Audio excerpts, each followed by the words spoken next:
الحمد للہ وحدہ والصلاة والسلام علی من لا نبی بعدہ اما بعد۔ تاریخ امت مسلمہ جلد ثانی سے ہم پڑھ رہے ہیں مولانا اسماعیل ریحان صاحب حفظہ اللہ کی عراق میں مصعب بن زبیر کی گورنری۔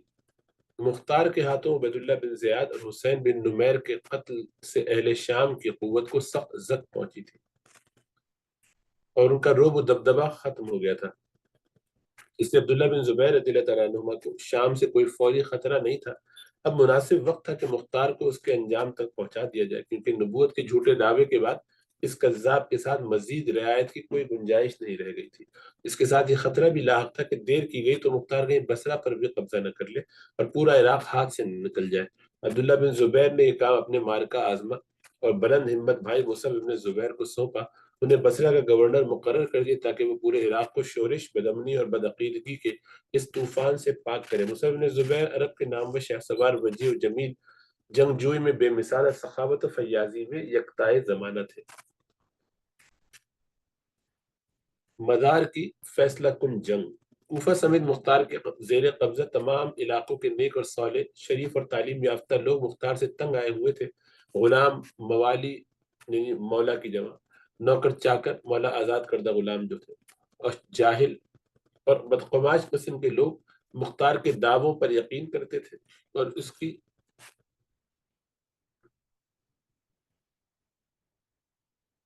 جو کیا لفظ لکھا ہے سمجھ میں نہیں آ رہا، اس کی جو بھی حرکتیں اچھل کود کی وجہ سے ہر طرف ادھم مچاتے پھرتے تھے۔ عورتیں اور بچے تک محفوظ نہیں تھے۔ مصعب بن زبیر رضی اللہ تعالیٰ عنہ بصرہ پہنچے تو قادسیہ سے محمد بن الاشعث اور کوفہ سے شبث بن ربعی سمیت متعدد شرفاء عراق ان کی مدد کے لیے آ گئے۔ ستم رسیدہ مسلمان ان کے آتے ہی ان کے گرد جمع ہو گئے۔ خراسان کے نامور فاتح اور جنرل محلب ابن ابی صفرہ رحمہ اللہ بھی آن پہنچے۔ پہلے وہ آمادہ نہ تھے، مگر محمد بن اشعث نے خود جا کر انہیں خواتین اور بچوں پر مختار کی گماشتوں کی زیادتیوں کا ماجرا سنایا تو وہ تیار ہو گئے اور بھاری مقدار میں رقم اور اسلحے کے ساتھ آ گئے۔ مختار نے مصعب بن زبیر کے عزائم کا اندازہ کرتے ہوئے 20,000 کا لشکر تیار کر کے بصرہ پر حملہ کرنے کے لیے روانہ کر دیا، جس کی قیادت احمر بن شمیت اور ابو امرہ کیسان کر رہے تھے۔ مصعب بن زبیر نے کھلے میدان میں نکل کر حریف کا مقابلہ کیا۔ یہ تاریخی جنگ واسط اور بصرہ کے درمیان 4 منازل آگے میسان کے قریب مزار کے مقام پر لڑی گئی۔ حضرت علی رضی اللہ تعالیٰ عنہ کے صاحبزادے عبید اللہ یہاں مصعب بن زبیر کے پرچم تلے داد شجاعت دیتے ہوئے بہادری سے لڑتے ہوئے شہید ہوئے، یہی ان کا مزار ہے۔ مصعب بن زبیر کے ساتھیوں نے بڑھ چڑھ کر شمشیر و سنا کے جوہر دکھائے۔ گھمسان کی جنگ کے بعد آخر کار مختار کے دونوں سالار احمد بن شمیت اور ابو امرہ مارے گئے اور باقی فوج تتر بتر ہو کر کوفہ کی طرف پسپا ہو گئی۔ مصعب بن زبیر نے جنگ کو حتمی نتیجے تک پہنچانے کا برمحل فیصلہ کیا اور اپنی فوج کے ساتھ حریف کے پیچھے روانہ ہو گئے۔ واسط کے مقام سے دریائے فرات عبور کیا اور فوج کا ساز و سامان حفاظتی دستوں کے ساتھ کشتیوں پر لاد کر دریائے فرات کے ساتھ ساتھ کوفہ کی طرف بڑھے۔ مختار نے حریف کو تعاقب میں کوفہ کی طرف بڑھتے دیکھا تو دریائے فرات کا پانی دائیں بائیں کی نہروں میں چھوڑ کر پھاٹک بند کروا دیے۔ مصعب بن زبیر کی کشتیاں دریا کے بہاؤ کے مخالف سمت سے آ رہی تھی۔ جب دریا کا پانی روک لیا گیا تو چند گھنٹوں بعد پانی کی سطح گرنے لگی۔ نوبت یہاں تک پہنچی کہ دریا میں کیچڑ کے سوا کچھ نہ رہا۔ مصعب بن زبیر کے سپاہی کشتیوں سے اتر کر گھوڑوں پر سوار ہوئے، تیزی سے بند تک پہنچ کر پانی کا راستہ کھولا اور پھر سفر شروع کیا۔ اس طرح رمضان سن 67 سے پہلے مصعب بن زبیر کی فوج کوفہ کے سامنے پہنچ گئی۔ مختار مجبور ہو کر اپنے حامیوں کے ساتھ میدان میں نکلا۔ یہاں ایک اور خون ریز جنگ ہوئی جس میں محمد بن اشعث مختار کا مقابلہ کرتے ہوئے شہید ہو گئے۔ تاہم مختار کے حامیوں کے قدم جلدی اکھڑ گئے۔ ان کی شکست کے ساتھ مصعب بن زبیر کے جانبازوں نے شہر پر قبضہ کر لیا۔ مختار قصر عمارت میں محصور ہو کر کچھ دنوں تک مورچہ بند لڑائی لڑتا رہا۔ اس کے اکثر ساتھی پہلے ہی منتشر ہو گئے تھے۔ مصعب بن زبیر رضی اللہ تعالیٰ عنہ نے قلعے کی سخت ناکہ بندی کرا رکھی تھی تاکہ مختار خوراک اور رزق نہ ملنے کی وجہ سے ہتھیار ڈال دے، مگر شہر کی بہت سی عورتیں مختار کی عقیدت مند تھیں، وہ خفیہ طور پر خوراک پہنچاتی رہیں۔ آخر مصعب رحمۃ اللہ علیہ کو یہ راز معلوم ہو گیا اور انہوں نے قلعے کے ارد گرد عورتوں کے آنے جانے پر پابندی لگا کر اس سلسلے کو بالکل مسدود کر دیا، یعنی بند کر دیا۔ تب مختار کے ساتھی کمزور پڑ گئے۔ جب دانہ پانی بالکل بند ہو گیا تو وہ اپنے خاص ساتھیوں کے ساتھ لڑنے مرنے کا حلف اٹھا کر باہر نکلنے لگا۔ اس وقت اس کے اکثر عقیدت مند ہتھیار ڈالنے کا ارادہ کر چکے تھے اور اسے بھی یہی مشورہ دے رہے تھے، مگر اس کا کہنا تھا کہ لڑتے لڑتے مر جانا ہی بہتر ہے۔ اسے یقین تھا کہ جو گل اس نے کھلائے ہیں ان کی وجہ سے اس کی جان بخشی نہیں ہوگی، اس لیے وہ مریدوں کو بھی اپنے ساتھی بنوانے کا تہیہ کیے ہوئے تھا۔ قلعے کے کھلنے سے پہلے وہ اپنے دستے راست صائب بن مالک کے سامنے دل کی بات زبان پر لے آیا۔ اس نے کہا میں بھی عرب ہوں، جب میں نے دیکھا کہ ابن زبیر نے حجاز پر، نجدہ خارجی نے یمامہ پر اور عبد الملک بن مروان نے شام پر قبضہ جما لیا، تو میں نے سوچا عرب ہونے کے لحاظ سے میں بھی ان سے کم نہیں ہوں، اس لیے میں نے بھی اور شہروں پر، ان شہروں پر قبضہ کر لیا۔ یہ مختار نے خود مرنے سے پہلے قرار کر لیا کہ اس کا اصل ہدف اقتدار کا حصول تھا اور سب کچھ اس نے اسی مقصد کے لیے کیا تھا۔ آخر کار وہ تلوار سونت کر 19 افراد کے ساتھ قلعے سے باہر نکلا اور لڑتا ہوا مارا گیا۔ مصعب بن زبیر رحمہ اللہ نے قصر میں داخل ہوتے ہوئے اور مختار کا سر کاٹ کر ان کے سامنے رکھ دیا۔ یہ 14 رمضان سن 67 کا واقعہ ہے۔ اس وقت مختار کی عمر 67 برس ہی تھی۔ یوں اس شریر اور بدطینت انسان سے امت کو نجات ملی اور مخلوق خدا نے سکھ کا سانس لیا۔ مختار کی اس بد کرداری کے باوجود اس کے ہاتھوں قاتلین حسین کا انجام کو پہنچنا ایک عجیب سی بات ہے۔ تاریخ کا یہ منظر حضور صلی اللہ علیہ وسلم کی اس حدیث کا مصداق ہے کہ ان اللہ یؤید ھذا الدین بالرجل الفاجر، کہ بلا شبہ اللہ سبحانہ و تعالیٰ اس دین کی مدد کبھی کبھی بدکار اور گناہ گار آدمی کے ساتھ بھی کرا دیتا ہے، اس کے ہاتھوں بھی کرا دیتا ہے۔ اس لیے بعض لوگوں کو مغالطہ اس بارے میں ہوتا ہے کہ جب اس نے قاتلین حسین رضی اللہ تعالیٰ عنہ کا قتل کیا اور ان کو مارا، یہ ابن زیاد اور مختلف لوگوں کو، تو اس بیس پہ لوگ ان سے ذرا ایک ہمدردی کرتے ہیں اس سے، مختار ثقفی سے، لیکن خالی وہ ایک عمل ٹھیک ہونا اور باقی سارے اس کے اعمال خراب ہونا، نبوت کے دعوے سمیت، اور مسلمانوں کو لڑانا بھڑانا، فتنے فساد کرنا، ان میں سے کوئی عمل بھی اس قابل نہیں ہے کہ جس کی تحسین کی جائے، اس لیے وہ اپنے انجام کو بہرحال پہنچا۔ ابراہیم اور مصعب۔ مختار کا سپہ سالار ابراہیم بن مالک اس وقت موصل میں تعینات تھا۔ وہ نہایت تجربہ کار جرنیل تھا۔ مختار کی اثر حالت طاقت اس کے دمخم سے تھی۔ عبید اللہ بن زیاد کو اس نے شکست دی تھی۔ وہ دیگر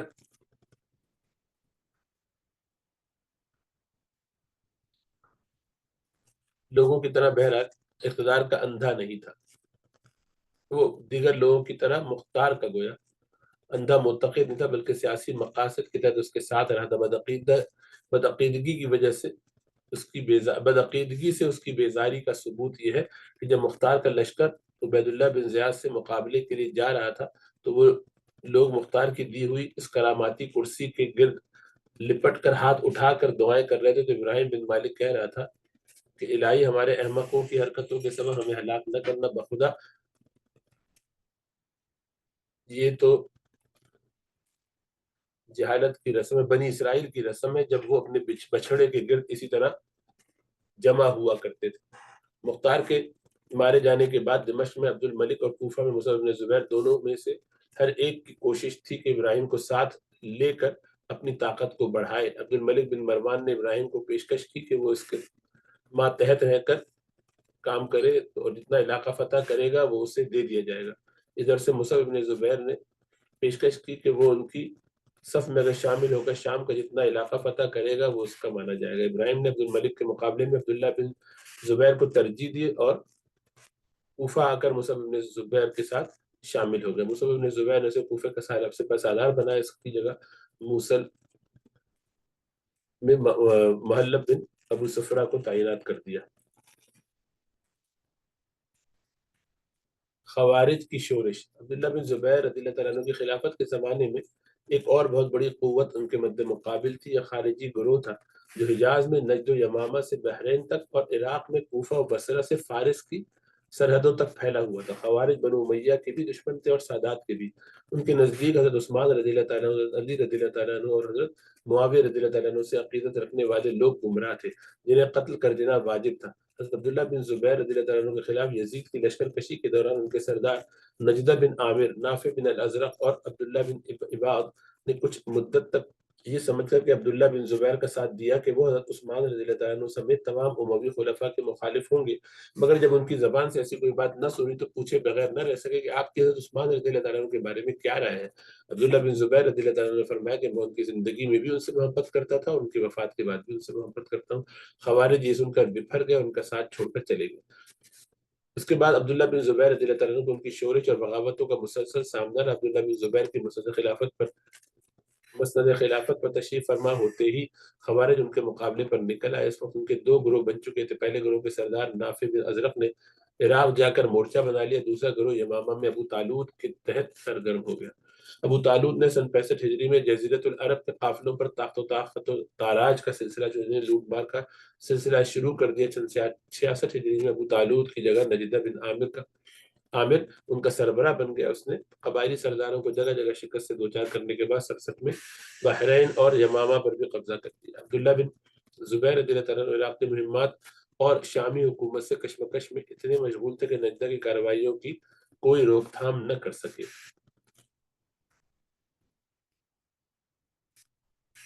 خلیفہ بن خیاط کی روایت کے مطابق یہ واقعہ حسین بن نمیر سے لڑائی کے بعد کا ہے، جبکہ بلازوری کی روایت کے مطابق جنگ کے دوران خوارج سے عثمان کے متعلق اعتقاد کے مسئلے پر اختلاف واضح ہو گیا تھا، جس کے باعث خوارج کا سب سے بڑا سردار نافع بن ازرق عین جنگ کے دوران انہیں چھوڑ کر چلا گیا تھا، مگر عبداللہ بن زبیر نے اس کی کوئی پرواہ نہ کی۔ بعض حضرات حضرت علی رضی اللہ عنہ کے خلاف خلافت کو سبائیوں کی عنایت سمجھتے ہیں اور عبداللہ بن زبیر رضی اللہ عنہ کی خلافت کو خوارج کے بلبوتے پر قائم ہونے والی باغیانہ حکومت کہتے ہیں۔ حالانکہ خوارج کا خلافت زبیریہ کا حامی اور مطیع رہنا مختصر مدت تک تھا۔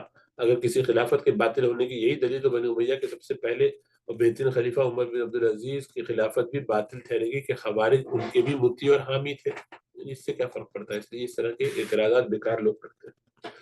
سن 69 ہجری میں نجدہ کی قوت اتنی بڑھ گئی کہ وہ باقاعدہ ایک سربراہ مملکت کے طور پر 860 افراد کے ساتھ الگ پرچم لے کر حج کے لیے مکہ پہنچا۔ خوش قسمتی سے 70 میں نجدہ کی جماعت میں پھوٹ پڑ گئی۔ کئی خارجی عمرہ اس کے مخالف ہو گئے اور انہوں نے خود ہی اسے موت کے گھاٹ اتار دیا۔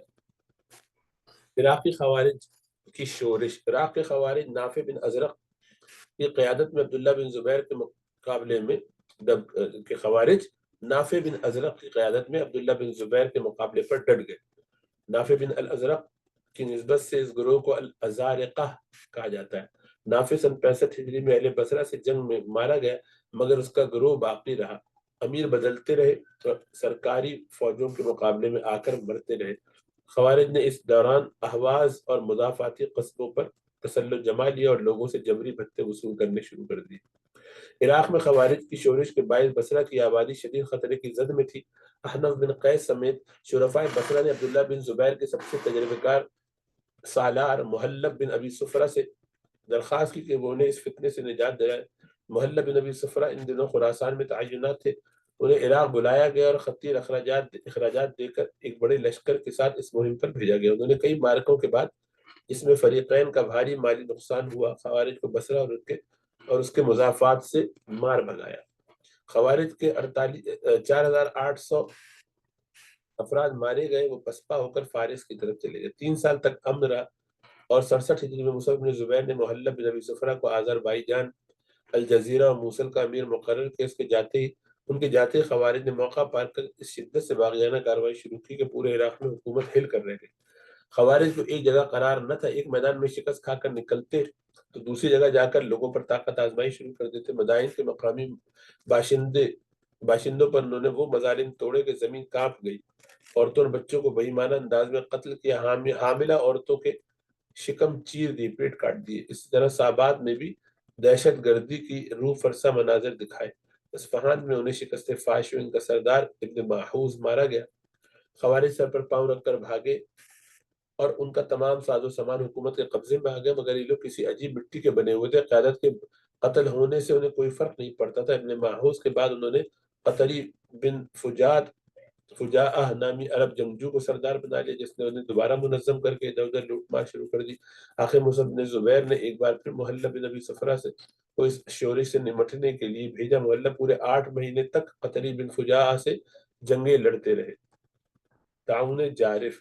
ادھر بصرہ اور اس کے گرد و نواح میں تعاون کی شدید وبا پھیلی جسے تعاون جارف کے نام سے یاد کیا جاتا ہے۔ وبا کے 3 دن بہت شدید تھے جس میں ہزاروں افراد موت کا شکار ہوئے۔ حضرت انس بن مالک رضی اللہ عنہ کے خاندان کے 70-80 بچے اس کا نشانہ بنے۔ بصرہ میں سناٹا چھایا ہوا تھا۔ نماز جمعہ کے لیے جامع مسجد میں صرف 7 افراد تھے۔ مردوں کا کفن دفن کرنے اور جنازہ اٹھانے والے ڈھونڈنے سے نہیں ملتے تھے۔ حاکم بصرہ کی والدہ نے دم توڑا تو جنازے کو کاندھا دینے کے لیے صرف 4 آدمی میسر آئے۔ اس سانے میں مصعب بن زبیر کی افراد قوت کو بہت نقصان پہنچا کیونکہ ان کے اکثر وفادار سپاہی بصرہ سے تعلق رکھتے تھے۔ عمر بن سعید کا قتل۔ دمشق میں عبد الملک بن مروان عبداللہ بن زبیر کی خلافت کو سبوتاژ کرنے کے لیے موقع کی طاق میں تھا۔ وہ نئی نسل کا سیاست دان تھا، موقع شناس بھی تھا اور منصوبہ ساز بھی۔ اس نے بنو مروان کی حکومت کو ناقابل تسخیر بنانے کے لیے تمام اندرونی کانٹے نکال دیے تھے۔ جابیہ کے اجتماع میں طے ہونے والے معاہدے کے مطابق مروان کے بعد خالد بن یزید اور پھر عمر بن سعید الاشدق کو حکمران بننا تھا، مگر مروان نے حکومت سنبھال کر اپنے بیٹوں عبد الملک اور عبد العزیز کو یکے بعد دیگر ولی عہد مقرر کر دیا۔ خالد بن یزید طبعی شرافت کی وجہ سے خاموش ہو گئے، مگر عمر بن سعید بڑا بارسوخ اور بے باک انسان تھا۔ اس نے واضح الفاظ میں عبد الملک سے مطالبہ کیا کہ وہ اس کی ولی عہدی کا اعلان کرے۔ جب عبد الملک نے توجہ نہ دی تو وہ احتجاجاً دمشق کے قلعے پر قابض ہو گئے۔ یہ سن 69 کے اختتام کا واقعہ ہے۔ عبد الملک نے دیکھا کہ طاقت آزمانے سے مسئلہ طول پکڑ جائے گا۔ اس نے ولی عہدی کا وعدہ کر کے عمر بن سعید کو منا لیا، پھر ایک دن موقع پا کر اپنے محل میں بلوایا اور دھوکے سے قتل کر دیا۔ قتل سے پہلے عبد الملک نے سے کہا کہ اگر مجھے گمان ہوتا کہ تم زندہ رہ کر میری اس داری کا لحاظ رکھو گے تو میں تمہیں معاف کر دیتا، مگر بات یہ ہے کہ ایک ریوڑ میں 2 سانڈ جمع نہیں ہو سکتے، ان میں سے ایک دوسرے کو بھگا کر ہی دم لیتا ہے۔ یہ واقعہ سن 70 ہجری کے آغاز کا ہے۔ یوں بنو امیہ کا ایک بڑا سیاستدان تاریخ میں کوئی بڑا کام دکھانے سے پہلے اپنوں کی تلوار کا نشانہ بن کر ہزاروں حسرتوں سمیت دنیا سے رخصت ہو گئے۔ خراسان۔ عراق پر عبداللہ بن زبیر رضی اللہ عنہ کی حکومت قائم ہونے تک خراسان کے امراء کے درمیان خون ریزی جاری رہی۔ عبداللہ بن زبیر رضی اللہ عنہ خلیفہ بنے تو حاکم خراسان عبداللہ بن حازم رحمہ اللہ نے ان کے حلقہ بگوشی اختیار کر لیا، قبول کر لیا۔ عبداللہ بن زبیر کے پورے دور میں عبداللہ بن حازم رحمہ اللہ ہی خراسان کے امیر رہے۔ جنوبی افغانستان میں جسے بکستان کہا جاتا تھا، عبداللہ بن زبیر کے دور میں عبداللہ بن عامر کے بیٹے عبدالعزیز کو والی بنایا گیا۔ عبدالعزیز کی آمد کے بعد مسلمانوں نے زرنج کے مقام پر ٹکر لی۔ کسی سے بھی سمجھ میں نہیں آ رہا کیا لکھا ہوا۔ اس جنگ میں جو بھی تھا وہ مارا گیا، روحیل ہے کہ کیا ہے، اور مجوسی پسپا ہو گئی۔ عبداللہ بن زبیر کے دوران میں خراسان کے حالات کا مختصر تذکرہ ہے۔ عبد الملک اور مصعب بن زبیر کی کشمکش۔ اندرونی حریف کو نمٹا کر عبد الملک نے پوری توجہ اپنے بیرونی حریف عبداللہ بن زبیر رضی اللہ تعالیٰ عنہ کے بھائی مصعب بن زبیر پر مرکوز کر دی۔ عبد الملک جانتا تھا کہ عبداللہ بن زبیر کی اصل طاقت عراق میں، لہٰذا اس نے پہلے عراق میں مصعب بن زبیر کو شکست دینے کا منصوبہ ترتیب دیا۔ اس لیے پہلا قدم یہ اٹھایا کہ سن 70 ہجری میں رومیوں سے جن کے حملے کا اکثر دھڑکا لگا رہتا تھا، ہر ہفتے 1000 دینار کی ادائیگی منظور کر کے صلح کر لی۔ یہ پالیسی صحابہ کے تعامل سے متصادم تھی، صحابہ نے ایسا کبھی نہیں کیا تھا۔ حضرت معاویہ رضی اللہ تعالیٰ عنہ ایسے وقت میں حضرت علی رضی اللہ تعالیٰ عنہ سے مل کر رومیوں سے لڑنے کا جذبہ ظاہر کیا تھا، جس سے مروب ہو کر رومی پسپا ہو گئے تھے۔ آپس کی لڑائی اپنی جگہ، لیکن تم سے معاہدہ نہیں کریں گے۔ اس معاہدے کے بارے میں حافظ ذہبی فرماتے ہیں کہ میں کہتا ہوں کہ اسلام کی تاریخ میں پہلا رخنہ تھا جو داخل ہوا، اس کا سبب صرف باہمی اختلاف تھا۔ اس نے یعنی دشمنی میں یہ کام کر لیا اپنی حکومت بنانے کے لیے۔ عبد الملک بن مروان کی عراقی امراء سے ساز باز۔ عبد الملک نے مصعب بن زبیر کے جرنیلوں سے ساز باز شروع کر دی۔ پہلے صف اول کے امراء اور حاکم میں فارس محلہ بن ابی صفرہ، حاکم خراسان عبداللہ بن خازم اور سپہ سالار کوفہ ابراہیم بن مالک کو اپنے ساتھ ملانے کی کوشش کی، مگر ان میں سے کوئی آمادہ نہ ہوا۔ پھر بھی عبد الملک جانتا تھا کہ عراقیوں کی طبیعت میں غداری کا مرض ہے اور ان میں سے زیادہ تر کو خریدا جا سکتا ہے۔ چنانچہ سن 71 ہجری میں اس نے اپنے ایک نمائندے کو خفیہ طور پر بصرہ بھیج کر اپنے لیے بیعت لینے کی مہم شروع کی۔ مصعب رحمہ اللہ اس وقت حجاز گئے ہوئے تھے۔ ان کی غیر موجودگی میں بصرہ کے بہت سے امراء نے عبد الملک کی پیشکش قبول کر لی، تاہم مصعب بن زبیر کے وفادار امراء نے اس سازش کا بروقت تدارک کر لیا۔ ادھر مصعب بن زبیر بھی آنن فآنن بصرہ پہنچ کر عبد الملک کی طرف مائل امراء کو سخت تنبیہ کی۔ عراقی امراء بک گئے۔ عبد الملک عراقیوں کی وفاداریاں خریدنے میں لگا رہا اور آخرکار ان میں سے بہت سو کو خفیہ خط و کتابت اور معاہدوں کے ذریعے اس نے اپنے دام میں پھانس لیا۔ ان میں سے بعض نسلی لحاظ سے اموی تھے اور بعض بنو امیہ کی گزشتہ دور حکومت میں سرکاری عہدوں پر تھے۔ عبد الملک کے پرکشش وعدوں کے علاوہ کہ سابقہ تعلقات اور قبائلی رشتے بھی ان کو مصعب بن زبیر سے بے وفائی کا محرک بنے۔ عبد الملک کی طرف سے مصعب بن زبیر کے دست راست ابراہیم بن مالک کو ایک خط، مہر بند خط ملا۔ ابراہیم نے وفاداری کا ثبوت دیتے ہوئے پڑھے بغیر یہ خط مصعب بن زبیر کو پیش کر دیا۔ اس نے ابراہیم کو حکومت شام کے ساتھ مل جانے کے بدلے عراق کی گورنری دینے کی ضمانت دی تھی۔ ابراہیم نے مصعب کو بتایا کہ عبد الملک نے اس قسم کے خطوط عراق کے تمام امراء کو بھیجے، ساتھ ہی مشورہ دیا کہ میری مانیے تو ان امراء کو قتل کرا دیں۔ مصعب بن زبیر نے کہا کہ ایسا کیا تو ان امراء کے قبیلے ہمارے ساتھ مخلص نہیں رہیں گے۔ ابراہیم نے کہا اچھا تو پھر کم از کم ان امراء کو کسریٰ کے سفید قلعے میں قید کر دیں۔ مصعب نے طبعی شرافت اور مروت کی بنا پر اس اقدام کو بھی مناسب نہیں سمجھا، مگر انہیں یقین ہو گیا تھا کہ وہ غداروں کے درمیان گر گئے ہیں اور عنقریب کوئی بڑا سانحہ پیش آ کر رہے گا۔ سن 71 کے ان دنوں میں مصعب بن زبیر کے لیے حالات بحران کی شکل اختیار کر گئے تھے۔ ایک طرف تعاون جارف سے ہونے والی ہلاکتوں نے ان کی قوت کو سخت نقصان پہنچایا تھا۔ جو افواج زیر کمان تھی ان کا بڑا حصہ فارس کے ازرقی خارجیوں سے مقابلے کے لیے مشرق میں جھونکنا پڑ رہا تھا۔ اپنے عمرہ کی غداری کا دھڑکا الگ لگا تھا۔ اسی وقت بحرین میں نجدہ بن عامر کی جگہ لینے والا ابو فدیک خارجی کا گروہ سر کا درد بن گیا، گویا درد سر بن گیا۔ مصعب بن زبیر کو ان ناگفتہ حالات میں، یعنی ایسے حالات جن کا تذکرہ نہیں کیا جاتا، یعنی بہت ہی پریشان حالات، عراق سے فوج کم کر کے اس کی سرکوبی کے لیے سپاہ بھیجنا پڑی، مگر جوائی میدان میں انہیں شکست فاش ہوئی۔ یوں مصعب بن زبیر اور عبداللہ بن زبیر کی طاقت کو ایک سخت دھچکا لگا۔ آخر کار عبد الملک نے اطمینان کرنے کے بعد کہ عراقی فوج مصعب سے غداری کر کے اس کی فتح کی راہ ہموار کر دے گی، ایک لشکر جرار لے کر دمشق سے عراق کا رخ کیا۔ راستے میں الجزیرہ کا شہر قرقیسیہ تھا جہاں عبداللہ بن زبیر کے حامی ظفر بن الحارث تعینات تھے۔ عراق کی حفاظت کے لیے یہ شہر بہت اہم تھا۔ عبد الملک نے 40 دن کے محاصرے کے بعد اسے فتح کر لیا اور 72 ہجری میں عراق کی سرحد پر ڈیرے ڈال دیے۔ مقام دریائے دجلہ کے مغربی کنارے پر سواد عراق اور ضلع تکریت کی حدود کے درمیان واقع یہی دیر جالیق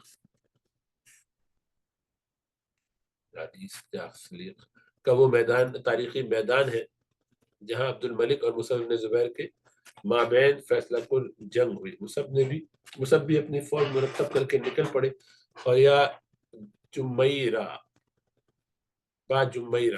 میں آ کر پڑا ہو جائے کوئی جگہ ہے۔ افسوسناک بات یہ تھی کہ اس وقت ان کے سپہ سالار ابراہیم بن مالک کے سوا تمام بڑے افسران اپنی وفاداری عبد الملک کو فروخت کر چکے تھے۔ خراسان میں عبداللہ بن زبیر کے نائب عبداللہ بن خازن ان کو اس فوج کشی کی اطلاع ملی تو بے چین ہو کر پوچھا کہ کیا مصعب کے ساتھ عمر بن عبداللہ ہیں؟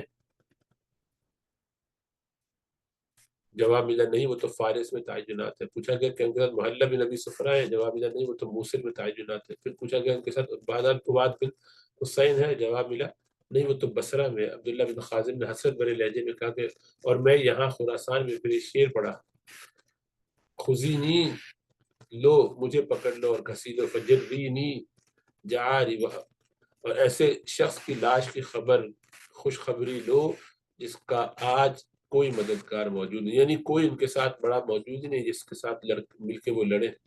مصعب بن زبیر امامہ باندھے فوج کے سامنے آئے جو 2 قطاروں میں کھڑی پیش قدمی کے لیے تیار تھی۔ آپ گہری نظروں سے دائیں بائیں سپاہیوں اور افسروں کے چہروں پر لکھی تحریر پڑھ رہے تھے۔ چند لمحوں میں آپ نے نتیجہ نکال لیا کہ آپ کی نگاہ مغیرہ بن شعبہ اور ان کے فرزند عروہ پر پڑی۔ ان کو بلایا اور ان سے حضرت حسین رضی اللہ عنہ کی شہادت کا واقعہ سننے لگے۔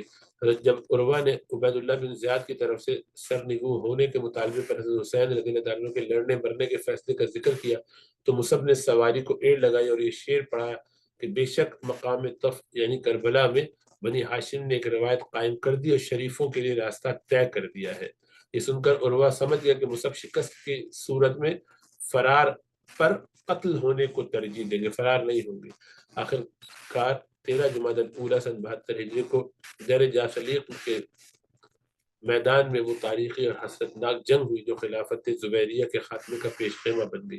عبد الملک نے اپنے لشکر کے دائیں اور بائیں بازو پر یزید بن معاویہ کے بیٹوں عبداللہ اور خالد کو مقرر کے جبکہ ہراول دستے پر اپنے بھائی محمد بن مروان کی کمان میں دے دیے۔ جب دونوں لشکر آمنے سامنے ہوئے تو مصعب بن زبیر نے اپنے سپہ سالار ابراہیم بن مالک کو شامی ہراول پر ٹوٹ پڑنے کا حکم دیا۔ ابراہیم نے زوردار حملہ کیا جس سے محمد بن مروان کے قدم اکھڑ گئے اور شامی سردار مسلم بن عمر باہلی قتیبہ بن مسلم کے والد سمیت بہت سے مروانی مارے گئے، مگر دوسری طرف ابراہیم بن مالک کو بھی زندہ بچ کر آنا نصیب نہ ہوا۔ مصعب بن زبیر کے باقی سردار عبد الملک سے ملے ہوئے تھے اور منصوبہ پہلے سے طے تھا۔ سپہ سالار ابراہیم کے دم توڑتے ہی عراقی گھڑ سوار دستوں کا سالار بھاگ نکلا۔ یہ دیکھ کر مصعب بن زبیر نے دوسرے سالار کو پکارا، ابو عثمان، تو اپنے گھڑ سواروں کو لے کر حملہ کرو۔ جواب ملا، میں اپنے قبیلے کو بلا وجہ کیوں قتل کراؤں؟ مصعب بن زبیر نے ایک اور سردار سے کہا، تم اپنا پرچم آگے بڑھاؤ۔ وہ بولا، میں ان گندے ناپاک لوگوں کے پاس کیوں جاؤں؟ ایک اور امیر کو حکم دیا تو اس نے کہا، جب کوئی اور حکم نہیں مان رہا تو میں کیوں مانوں؟ مصعب بن زبیر سمجھ گئے کہ انجام قریب ہے اور ان کے ساتھ زبردست دھوکہ ہوا ہے۔ انہوں نے بے اختیار کر کے کاش اس وقت ابراہیم زندہ ہوتا۔ اس وقت ان کے کسی ہمدرد نے مشورہ دیا، آپ کسی قلعے میں مورچہ بند ہو جائیں اور محلہ بن ابی صفرہ جیسے وفاداروں کو جمع کر کے دوبارہ حریف کے مقابلے کی تیاری کریں۔ جواب میں مصعب اسلحہ پہن کر یہ شعر پڑھتے ہوئے بقیہ ساتھیوں کے ساتھ میدان کارزار میں اترنے لگے کہ تم کیوں کہتے ہو کہ تلوار میرے کندھے کو بوجھل کر رہی جبکہ میں اسے لے کر میدان کارزار میں نہیں اترا؟ میں تمہاری حفاظت مرتے دم تک کروں گا اور جو عزت سے مرے اس پر کوئی الزام ہے نہ ملامت ہے۔ پھر اپنے بیٹے عیسیٰ سے کہا کہ تم فوراً اپنے ساتھیوں سمیت اپنے چچا کے پاس مکہ چلے جاؤ اور انہیں میرے ساتھ علاقیوں کی غداری کی اطلاع دو، میری پرواہ نہ کرو، میں تمہارا ہی جاؤں گا۔ عیسیٰ نے کہا کہ آپ بصرہ پہنچ جائیں، وہاں آپ کے وفادار موجود ہیں، یا آپ بھی امیر المومنین کے پاس مکہ چلیں۔ مصعب نے کہا کہ اللہ کی قسم، میں قریش کو موقع نہیں دوں گا کہ وہ مجھے ساتھیوں کو چھوڑ کر میدان جنگ سے بھاگنے کا طعنہ دے۔ میں لڑتا رہوں گا، اگر میدان جنگ میں تلوار کی نظر ہوں گے تو کوئی رسوائی کی بات نہیں۔ بھاگنا میری فطرت میں نہیں، اگر تم بھی بھاگنے سے شرم محسوس کرتے ہو تو تم بھی جا کر حملہ کرو دشمن پر۔ عیسیٰ نے یہ سنتے ہی حریف پر دعویٰ بول دیا اور بے جگری اور پھر لڑتا ہوا قتل ہو گیا۔ عبد الملک کی مصعب نے زبیر سے پرانی دوستی تھی، اس لیے وہ انہیں زندہ بچا لینا چاہتا تھا۔ اس نے بھی اپنے بھائی محمد بن مروان کو بھیج کر انہیں جان کی امان کی پیشکش کی۔ مصعب بن زبیر نے کہا کہ مجھ جیسا انسان مارکے سے فاتح بن کر واپس ہوتا ہے یا مغلوب ہو کر؟ دشمن اب سر پر پہنچ چکا تھا۔ مصعب تخت سے اترے، تلوار سوت کر اپنی طرف سے آنے والے دشمن پر بھڑ گئے اور دیر تک لڑتے رہے۔ حریف نے انہیں پہلے تیروں کا نشانہ بنا کر چھلنی کیا، پھر مختار کذاب کے ایک مرید زائدہ بن قدامہ نے ہائے مختار کا انتقام کہہ کر نیزہ ان کے جسم میں اتار دیا۔ ایک شخص نے تلوار سے ان کا سر قلم کر دیا۔ عبد الملک کو مصعب بن زبیر کے قتل کی اطلاع ملی تو بے اختیار بولا، میری اور ان کی دوستی بہت گہری اور پرانی تھی، مگر یہ سیاست بڑی بے وفا چیز ہے۔ مصعب، تمہارے جیسا بیٹا پھر کسی ماں کو کہاں نصیب ہوگا؟ مصعب رحمہ اللہ کا سر کاٹ کر لانے والے شخص نے عبد الملک سے کہا کہ کاش آپ ان کو نیزے و شمشیر کے ساتھ پیترے بدلے بدل کر وار کرتے، دائیں اور بائیں حملہ کرتے دیکھتے، دشمنوں کو گراتے ہوئے دیکھتے۔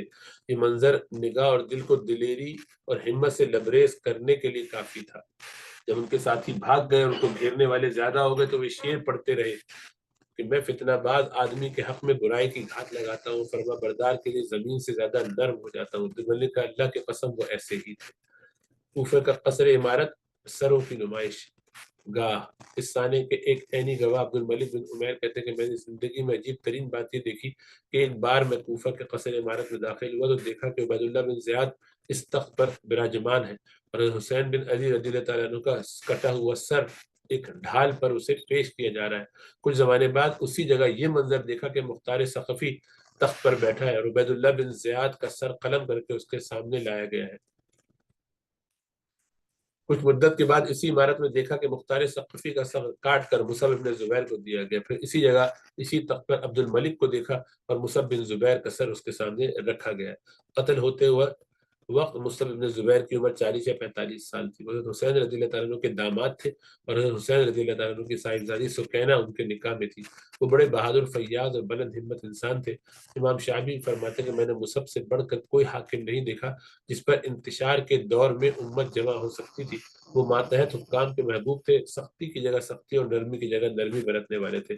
مصعب بن زبیر کی شکست کی وجوہات: ان کے بہترین سپہ سالار دور دراز تعینات تھے جبکہ کم ہمت اور غدار امراء نے انہیں گھیر رکھا تھا۔ مصعب دلیری اور غیرت میں بلند پایا تھے مگر سیاست دانی، گٹھ جوڑ اور منصوبہ بندی میں ماہر نہ تھے۔ پورے لشکر میں ابراہیم بن مالک اس فن کا آدمی تھا جو جنگ کے دوران کام آ گیا۔ دوسری طرف عبد الملک حد سے زیادہ منصوبہ ساز اور چالاک انسان تھا، سیاست اور فن حرب دونوں کا ماہر تھا، اس لیے وہ غالب آ گیا۔ مصعب نے پوری تیاری نہ ہوتے ہوئے بھی صرف جذبے کے بل بوتے پر جنگ کو فیصلہ کن انداز میں لڑنے کی کوشش کی، جبکہ افواج کا خوارج سے جنگوں کے لیے بکھرا ہونا قابل افسران کی دوری اور موجودہ افسران کا حریف سے ساز باز کرنا ان کے علم میں تھا۔ اس حالت میں مصلحت کی بات یہی تھی کہ وہ کوفہ سے نہ نکلتے اور مورچہ بند ہو کر لڑتے اور افواج اور قابل سالاروں کو فارس اور خراسان سے بلا کر ان کی آمد تک فیصلہ کن جنگ کو ملتوی کرتے۔ مرکز سے انہیں کوئی کمک نہ ملی۔ اگر حجاز سے فوج آ جاتی تو اہل شام کو دونوں طرف سے گھیرا جا سکتا تھا۔ مختار کذاب کے عقیدت مند افسران اور فوجی مصعب رحمہ اللہ کے امراء تھے اور اپنا بغض چھپائے ہوئے تھے، اور یہ لوگ بغاوت میں بھی شریک تھے اور مصعب کے قتل کرنے میں۔ فتح کے بعد عراق میں عبد الملک کے نئے انتظامات۔ اس فتح کے بعد عبد الملک نے کسی مزاحمت کے بغیر پورے عراق اور فارس کو تحویل میں لے کر یہاں اپنے عمال مقرر کر دیے۔ کوفہ میں اپنے بھائی بشر بن مروان اور بصرہ میں خالد بن عبداللہ کو گورنر مقرر کیا۔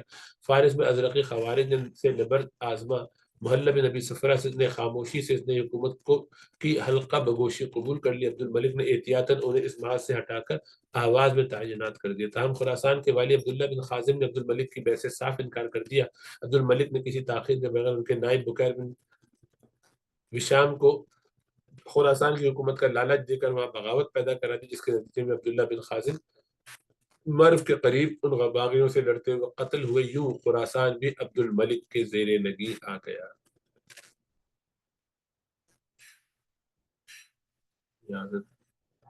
اس کو مکمل کر لیتے ہیں۔ آخری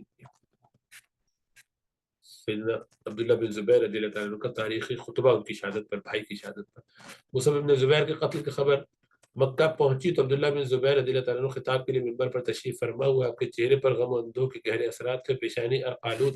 آپ چند لمحوں تک خاموش رہے، پھر گویا ہوئے کہ تمام تعریفیں اس اللہ کے لیے کہ جس کے قبضے میں تخلیق و اختیار ہے، جو دنیا اور آخرت کا مالک ہے، جسے چاہتا ہے حکومت دیتا ہے، جسے چاہتا ہے حکومت چھین لیتا ہے، جسے چاہتا ہے عزت دیتا ہے، جسے چاہتا ہے رسوا کرتا ہے۔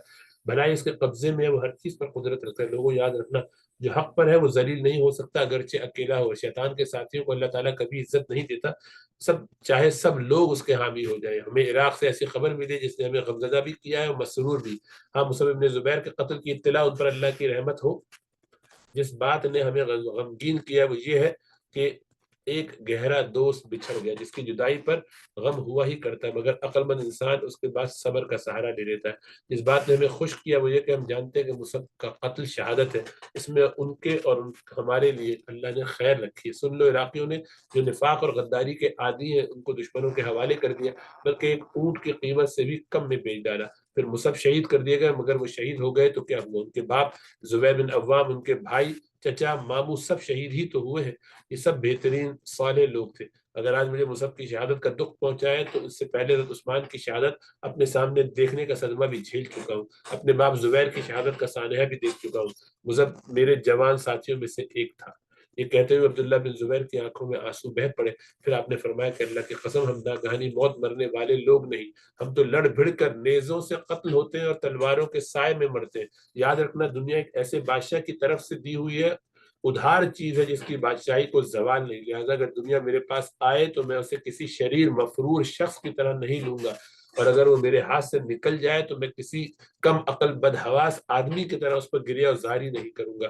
عبداللہ بن زبیر نے اس کے بعد ایک انصاری کے ہاتھ اہل عراق کو مراسلہ بھیج کر انہیں دوبارہ مرکز خلافت کی اطاعت کی دعوت دی، مگر وہاں عبد الملک کے گورنر بشر بن مروان کو پتہ چل گیا اور اس نے انصاری صحابی کو پکڑ کر قتل کروا ڈالا۔ انشاءاللہ اگلے ہفتے بقیہ دیکھتے ہیں۔ السلام علیکم ورحمۃ اللہ وبرکاتہ۔